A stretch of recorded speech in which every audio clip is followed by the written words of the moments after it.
क्या आपने कभी ऐसी जगह के बारे में सुना है जो इतनी डरावनी हो कि सबसे बहादुर लोग भी सूरज ढलने के बाद वहां जाने से बचते हैं? तो चलिए, मैं आपको उत्तर प्रदेश के एक छोटे भूले बिसरे गांव भैरवपुर ले चलता हूं। वहां सिर्फ 300 लोग रहते हैं। हर घर मिट्टी और गोबर से लिपा हुआ है, खेत चारों ओर फैले हुए, और सब कुछ गांव के बीच से गुजरने वाली धूल भरी पगडंडियों से जुड़ा हुआ है। लेकिन ठीक बीच में कुछ ऐसा है जहां कोई जाने की हिम्मत नहीं करता। एक भूला हुआ पुराना कुआं, गांव वाले उसे जादूगर का कुआं कहते हैं। ऐसी जगह जहां अगर आप गए तो वापस नहीं आते। अंधेरा होने के बाद पूरा गांव शांत हो जाता है, यहां तक कि आवारा कुत्ते भी चुप हो जाते हैं। कभी कभी अगर आप ध्यान से सुने तो आपको वो सुनाई देगा, कुएं से गूंजती चीखें। कोई जानना नहीं चाहता कि ऐसा क्यों होता है। स्थानीय पुजारियों ने इसे अपवित्र जमीन घोषित कर दिया है। सिर्फ कहानियां सुनकर ही आपकी रूह कांप जाएगी। अब मिलिए अर्जुन से, एक लोकल लड़का जो शहर गया, पढ़ा लिखा और 8 साल बाद घर लौटा। अब वो पूरी तरह तर्कवादी है, गांव के किसी भी अंधविश्वास पर यकीन नहीं करता। ये सब बकवास है दादी, वो हंसता है। कोई जादूगर नहीं है, कोई भूत नहीं है, सिर्फ कहानियां हैं।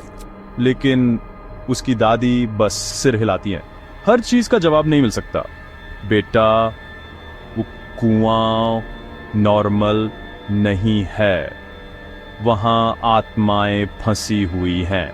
अर्जुन आंखें घुमाता है। वो डरा नहीं है अभी तक, लेकिन अर्जुन इसे जाने नहीं दे पाता।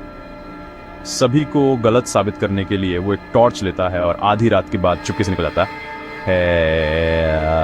ठंडी है, नॉर्मल से ज्यादा भारी, जैसे कोई देख रहा हो। वो कुएं के करीब जाता है और उसी पल उसकी टॉर्च टिमटिमाती है और बुझ जाती है। बैटरी खत्म हो गई, वो सोचता है, लेकिन फिर फुसफुसाहट मुश्किल से सुनाई देने वाली, हमें आजाद करो, हमें आजाद करो। अर्जुन अपने फोन की लाइट ढूंढता है, लेकिन वो भी बंद हो जाती है। डर उसकी रीढ़ में सरकता है, लेकिन वो पीछे नहीं हट रहा।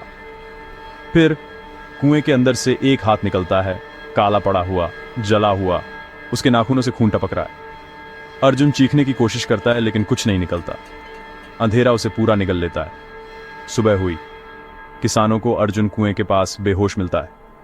वो उठता है, आंखें लाल, त्वचा काली पड़ी हुई, बड़बड़ाता है। मैंने उसे देखा, जादूगर। कुएं में जिंदा जल गया। बड़े इकट्ठा होते हैं, उनके चेहरे गंभीर हैं। 50 साल पहले कालवीर नाम के एक काले जादूगर ने एक गांव की लड़की की बलि देने की कोशिश की थी। गांव वालों ने उसे पकड़ लिया, उसे उस कुएं में फेंक दिया और उसे जला दिया। अपनी आखिरी सांस के साथ उसने हमें श्राप दिया, हर साल मेरी आत्मा एक जान लेगी, और हर साल कोई ना कोई गायब हो जाता है। अर्जुन के लौटने के बाद हालात और खराब हो जाते हैं। घरों के बाहर खून के निशान दिखाई देते हैं। जानवर मरे हुए मिलते हैं। लोग एक एक करके गायब होने लगते हैं। कुछ कहते हैं कि अर्जुन अपने साथ कुछ वापस लाया है।